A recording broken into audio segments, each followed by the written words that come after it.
Hello viewers, welcome to GDF vlog. இந்த வீடியோவில் நம்ம பார்க்க போகிறது செஞ்சிக்கு மிக அருகாமையில் உள்ள, அதாவது செஞ்சி காட்டுக்கு நடுவில் இருக்கிற பச்சையம்மன் கோயில் பற்றி தான் நம்ம பார்க்க போகிறோம். இது ரொம்ப பழமையான கோயில், ஏகப்பட்ட வரலாறு இருக்குது. இது பார்த்தீங்கன்னா டிரைவ் பண்ணி போகிறது கொஞ்சம் டிஃபிகல்ட்டஸாக இருக்கும். கம்ப்ளீட்டாக நீங்கள் ஆஃப் ரோட்டில் போகிற மாதிரி தான் இருக்கும். அதாவது பார்த்தீங்கன்னா இந்த கோயில் இருக்கிற இடம் பார்த்தீங்கன்னா நீங்கள் செஞ்சிலேருந்து திருவண்ணாமலைக்கு போகிறப்ப, ஸோ செஞ்சு கொஞ்சம் காடு தாண்டணுமே, அந்த காடோட ரூட் இருக்கும், அங்கே தாண்டணுமே பெருங்கோப்பன்னு ஒரு கிராமம் இருக்கும். அதில் நீங்கள் லெஃப்ட் எடுத்து போனீங்கன்னா ஆக்சுவலாக பார்த்தீங்கன்னா பைக்கில் ட்ரைவ் பண்ண முடியாதுங்க, அது ரொம்ப கஷ்டம் தான். அதுவும் முக்கியமாக மழை காலத்தில். மற்ற நாளில் கூட ஓரளவுக்கு ட்ரைவ் பண்ணலாம். ஸோ அந்த ரூட்டை நீங்கள் அவாய்ட் பண்ணிக்கலாம். நடந்து போகிறப்ப மட்டும்தான் அந்த ரூட்டை நீங்கள் சூஸ் பண்ணுற மாதிரி இருக்கும். இதே நீங்கள் பிட்வீன் செஞ்சி டு மேல்மலையனூர் போகிற ரூட்டில் மேலச்சேரின்ற கிராமத்தில், அந்த கிராமத்துலேருந்து நீங்கள் உள்ளே போனீங்கன்னா நீங்கள் பைக்கில் ஓரளவுக்கு மேனேஜ் பண்ணி போயிடலாம், காரும் நல்லாவே போயிடலாம். பட் அந்த டூரிங் த ரெய்னி சீசனில் ரொம்பவே கஷ்டம். நீங்கள் வந்து பாதி தூரத்தில் நீங்கள் விட்டுட்டு தான் போகிற மாதிரி இருக்கும். ஸோ இப்போ மேலச்சேரி கிராமத்து வழியாக போகிற ரூட்டில் தான் நம்ம போயிட்டுருக்கோம். நீங்கள் பார்த்துக்கிட்டு இருப்பீங்க, ஒரே தண்ணியும் சகதியமாக இருக்குது. இங்கே பாருங்கள் எவ்வளோ மோசமாக இருக்குது. என் ஃபேமிலியை வச்சுக்கிட்டு எந்த அளவுக்கு இங்கே ட்ரைவ் பண்ணுறதுன்னு உங்களுக்கு நல்லாவே பார்த்தாவே தெரிய வரும். சரிங்களா?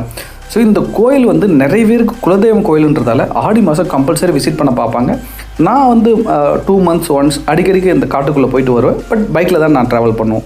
ஸோ அந்தமாரி நீங்களும் இந்த இடத்துக்கு ட்ராவல் பண்ணி போகலாம். இந்த கோயிலோட வரலாறு கேட்டிங்கன்னா ரொம்பவே கூஸ்பம்ஸாக இருக்குங்க. நான் பூசாரிக்கிட்ட வரலாறு கேட்டு ரெக்கார்ட் பண்ணி இந்த ஆடியோ மெசேஜ் இந்த வீடியோவில் நான் உங்களுக்கு போட்டிருக்கேன். நீங்கள் இந்த இயற்கை சூழல் மற்றும் இந்த கோயிலோட என்வரன்மெண்ட்டை பார்த்து ரசிச்சுக்கிட்டே நீங்கள் அந்த ஆடியோவும் கேட்கலாம். நீங்கள் ஃப்ரைடே இல்லாமல் அப்புறம் ஆடி மாதம் இல்லாமல் மற்ற நாட்களில் நீங்கள் போனீங்கன்னா பூசாரி ஓரளவுக்கு ஃப்ரீயாக இருப்பார். அவர்கிட்ட நீங்கள் வந்து ஸ்டோரியை கேட்டிங்கன்னா இன்னும் கூஸ்பம்ஸாக இருக்கும். இப்போது ஆடியோ உங்களுக்காக வருது, என்ஜாய் பண்ணுங்கள்.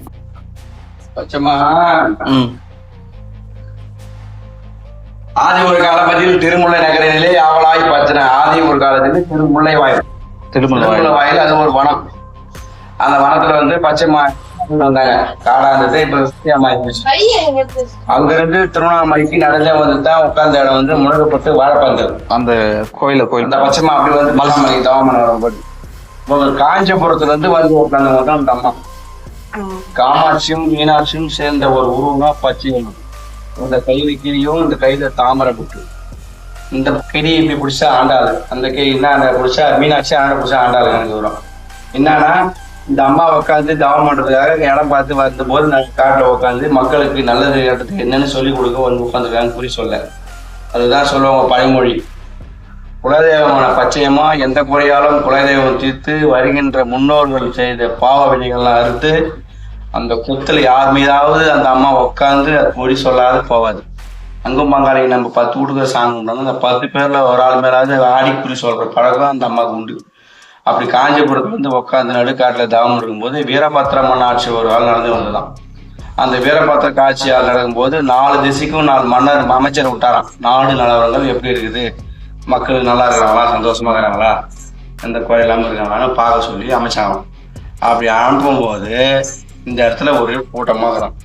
இப்பதான் தெரியுமே, ஒருத்தன் ஒரு சாமி வந்தானா போய் போகணும், போகிறேன் தூந்து போகணும், போய் சொல்றான் சாமிக்கு சொல்றான்னு சொல்லிட்டு அது மன்னருக்கு பிடிக்கல. அவன் போனாடி சொன்ன அந்த அம்மாட்டா பார்த்தா அவ்வளோ ஜனங்க கூட்டமாக காட்டல. என்னடா அது நடுக்காட்டுல இந்த இடத்துல இவ்வளோ பேர் இருக்கிறாங்களே. குதிரையில வந்த அமைச்சர் வந்து இந்த அம்மாவை விலைக்கிட்டு கேட்டாங்க, நீ யாரு, என்ன ஊர், எங்கன்னு. பட்சமா நான் காஞ்சிபுரத்துல வந்து அதனால மக்களுக்கு என்ன வந்துக்கிறாங்க, நீ சொல்ல மாட்டியா, ஏங்க என் பிரச்சனைலாம் தீர்ந்துச்சுங்க, இந்த அம்மா குறி சொன்னாங்க, நடக்கிறது முன்னாடி நடக்கிறதுலாம் சொல்றாங்க, பிரச்சனைலாம் தீருது, அதனால எந்த பிரச்சனை இல்லாமல் நாங்கள் சந்தோஷமா வரோம் இவங்களாண்ட வந்து கொடுக்குன்னு அமைச்சர் மனநடை யாருக்கும் குறை சொல்லலை. குறையெல்லாம் சொல்லாத இந்த அம்மா பேசி கேட்டு நடக்கிறதால இந்த மந்திரி போய் நேராக மனநடை சொல்லிட்டாரு. இதுமாரி ஒரு பச்சைமாவன் பேர் காட்டில் எல்லாம் இது தீர்த்து வைக்கிறாங்களாம், அதனால தான் எந்த குறையும் வந்து நம்ம மக்கள் நம்ம கிட்ட சொல்லலை அப்படின்னு சொன்னதும் கோபம் போட்டார் மண். உடனே படையோடு வந்தாருங்க காட்டுக்கு. படையோடு வந்து பார்த்தா இதுமாரி போய் சொல்லும்போது அவரு கேட்குறாரு, என்ன ஒன்று காமா இதுமாரி காஞ்சி கொடுத்துன்னு வந்திருக்கேன், இதுமாரி பச்சைமான் நீ இதுமாரி பண்ணுறதால உன்னை நான் சிறையில் அடைக்க போகிறேன். அதுதான் அக்னி வீரனே சிறை பிடிச்சது இந்த அம்மா வீரபத்திரன். ஓகே. அப்படி என்ன போது நான் யாரும் தெரியாமல் எனக்கு கேட்குறியா, என்னை சுயதோகத்தை போகிறாங்க தோக்கத்தை காமிச்சாங்க. தாயே நீயும் தெரியாமல் நான் அவனை தவிர செஞ்சேன், என்னை மன்னிச்சிக்கோ, நான் தப்பு தாங்க, நீ என் மீது படை எடுத்து வந்தாலும் எனக்கு எதிரி தான், என்ன இருந்தாலும் இந்த முதல் நீ ஆலயத்துக்கு எதிர்புறமா நீ காவலன்னு காவலாம். இப்போ தான் ஒரு 1000 வருஷம் ஆண்டுது. அது இதெல்லாம் வேற 10ல் தான் அந்த அம்மா கண்டுபிடிச்சது. இன்னொன்று கூட இதை சொன்னேன், குழந்தை தொட்டிலில் போட்டு அது அது வந்து 10-15 வருஷம் குழந்தையே இல்லாமல் இருந்தாங்களாம். அந்த நாளில் இங்கே போய் வனங்குடி தான் எங்கள் ஊருக்கு அந்த காலத்துக்கு அண்ணாட்டு அது ஊராங்க. அவங்க அந்த நாளில் குழந்தை அப்போ காடு ஒரே வனமாக இருக்குமா, எல்லாம் உள்ள வார்த்தையே பயமாக இருக்குமா. இப்போ தர்மகத்தை தாத்தா இருந்தாராம் வயசானவர். அப்போ 10 வருஷம் 5 வருஷம் இல்லாமல் ஒரு ஆண் குழந்தை பிறந்துன்னு சொல்லிட்டு வேண்டிக்கின்னு இந்த சாப்பாடு ஆகி போகிறது கட்ட வண்டி பண்ணிட்டு வாழ்ந்துட்டு அந்த நாளுக்கு சனிலேருந்து வண்டி பிடிச்சி விட்டுருவோர் ஒரே நல்லா வந்து பொங்கல் வச்சு சாமி கும்பிட்டாங்க. ஒரு குழந்தை அந்த குழந்தை கொஞ்சிக்கிட்டு பேசிக்கிட்டு செல்ல பிள்ளையாச்சே ஒரே குழந்தை பொங்கல்ட்டு இந்த புளியாம இருக்குது. புளியாம துணியில் ஊஞ்சலை கட்டி குழந்தை தூங்குன்னு அதில் போட்டு எல்லாம் சாப்பிட்டுக்கிட்டு நின்று காது போடுங்க நீ வச்சு நான் வச்சு சாப்பிட மறந்துட்டு போயிட்டான். குழந்தை மறந்துட்டு போயிட்டு அங்கே போய் கேட்டால் குழந்தை அங்கே வச்சு இங்கே வச்சுன்னு ஒரு பாப்பா சொல்லிட்டான். குழந்தை தொட்டிலே போட்டு வந்தேன் தூக்கி அங்கேருந்து வர முடியுமா, அங்கேருந்து கத்தி வந்து ஈட்டி போச்சு ஆகலை வந்து பெரியவர் ஏற்படுறாங்க. இப்படியெல்லாம் யாரும் போக முடியாது காட்டுக்குள்ள. இப்போ எந்த நேரம் வரோம் நினச்சா வரோம் நினச்சா போகிறாங்களும் வர முடியாதான் காட்டில். அவ்வளோ அடந்தளமா காடு மிருகங்களாக இருக்குமா. அதனால எதுவும் இருந்தாலும் குழந்தை ஒன்றே ஆகுது பயப்படி. குழந்தை குதூரமாக இருப்பாங்களா அவெல்லாம் போய் அழுகுறாங்களாம். எதுவும் பயப்படாத பச்சைமா பார்த்துக்கோன்னு சொல்லிட்டு வெடி ஒரு 10 பேர் இருக்குன்னு ஆந்தில் கையில் எடுத்துன்னு கொம்பு எடுத்துன்னு வராங்களாம். வந்து பார்த்தா தொழிலில் குழந்தை இல்லையா இந்த 2 கதறாங்களாம் குழந்தை. அப்போ ஒரு கது மாதிரி தான் இருக்கும். அந்த கது சாவி தான் பெருசு. அந்த கதவு தண்ணி வேலைக்கு பார்த்தா குழந்தை உண்மை. அந்த சம்பவத்தெல்லாம் அது குழந்தை அந்த ஊர் சொல்லி தான் எங்களுக்கு வயசானவர் அந்த காலை மேல வாங்க குட்டி மேல வாங்க ஊரா அப்போ வருமானம் கிடையாது. சாப்பாடு கஷ்டமாதான் மேல வந்து ஊரா போவோம் பெரியவர். அப்படி போய் வரும்போது பார்த்தா அந்த அம்மாவுக்கு தண்ணி ஊற்றாம்பது குளத்துல குளிச்சு இறங்கி உள்ள வந்து அப்படியே காலடிங்க கேட்டீங்கன்னா மண்டைக்கு அந்த பூஜை வாங்கி அவர் தாண்டியான 7 மணிலையும் ஒவ்வொரு சித்திராபிஷேகத்தில் சிவபெருமானே செம்முனியும் அவங்க தெரியுமா. செம்முனி நந்தி இருக்குது. நந்தி மூலவர் மன்னார் இருக்காரு. மணலாய் லிங்கமாய் வெடித்து மன்னார் சுவாமி உண்டாக்குனால்தான் அந்த பச்சைமா வந்த நினைவு அம்மா இல்லை சோதிக்கிற சொல்லிட்டு சிவனை வந்து யாராவது சாப்பாடு கொடுத்தா நம்ம 3 வேலையும் சாப்பிட்றோம். யாராருன்னா சிவபெருமான் தான் சாப்பிட்றோம். நடு காட்டில் மொபைல் வேலை செய்கிறோம். அங்கே ஒரு இட்லி வாங்கிட்டு கடவுள் தான் அது. கடவுள் அணுகிறதுலாம் வராது. நடு காட்டில் கறி மீன் முட்டை சாப்பாடாகவும் கொடுப்பான். ஆமாம் கரெக்டு. இந்த காட்டில் கடவுளுடைய இது தான் நம்ம சாப்பிட்றோம். அந்த சாப்பாடு கொடுக்குறது சிவன் தான். எல்லாருக்கும் அனைத்து ஜீவராசி அனைத்தும் படையாளம் பார்க்குறது சிவா. அந்த அம்மா என்ன பண்ணாங்க, குங்குமம் செமையில் ஒரு எறும்பு எடுத்து போட்டு ஆட்டினாங்க. உள்ளக்கிற எறும்புக்கு எப்படி நம்ம வீட்டுக்கார சாப்பாடு கொடுக்குறாங்க அப்படின்னு பார்த்து சுருக்கோயில போட்டு இடுப்பு சொல்லிவினாங்க. அவர் படையாளத்து வந்துக்கிறாரு. எல்லாரும் படையாளத்து அந்த அம்மா கேட்குறாங்க. எல்லா ஜீவராசிங்க அனைத்து சுருக்கு பயிர்களுக்கு உடைய குங்கும சீவு எடுத்து கீழே உண்டு. உடனே அந்த குங்கும சீவு இருக்கிற எறும்பு அணுக்கு ஒரு அரிசி இருக்குதான். உடனே கோவம் வந்துச்சு சிவனுக்கு. பட்டுன்னு சாப்பிட கொடுத்துருவார். பட்டுன்னு என்ன பண்ணுறாரு உதவாங்க தவிர்த்தான். யோசனை பண்ணவே மாட்டார். ஆமாம் எல்லாம் அவர் கையில் அழிவும் எல்லாமே முடிவும் அழிவும் இருக்குது. யார் வேணாலும் தான் இந்த ஒரு ஆள் தான் உலகமே இருக்குது. ஒரு முடிச்சு தானே யார் பெருமாள் கல்கி அவதாரம் எடுத்துட்டாருன்னா இப்போ கூட அழியுது பாருன்னா போட்டது போயிருக்காது. கலியுகம் சின்ன பிள்ளைங்களும் கல்வி பேசும். பணத்துக்கு மதிப்பு இருக்காது, சோத்துக்கு மதிப்பு இல்லை. இப்போதான் கல்வி அதாவது கலியுகம் முத்துறது அடையாளம் அதுதானா.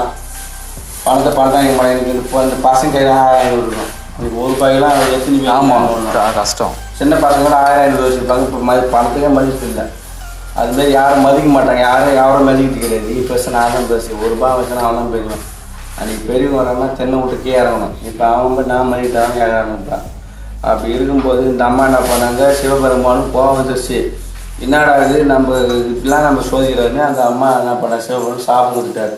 மாங்காடு காமாட்சியாக 91 கேள்வி ஆத்தான் அதிகாரம் என்னை நோக்கி தவம் பண்ண தான் உன்னை வந்து இதை இப்படி சேர்த்துக்கணும்.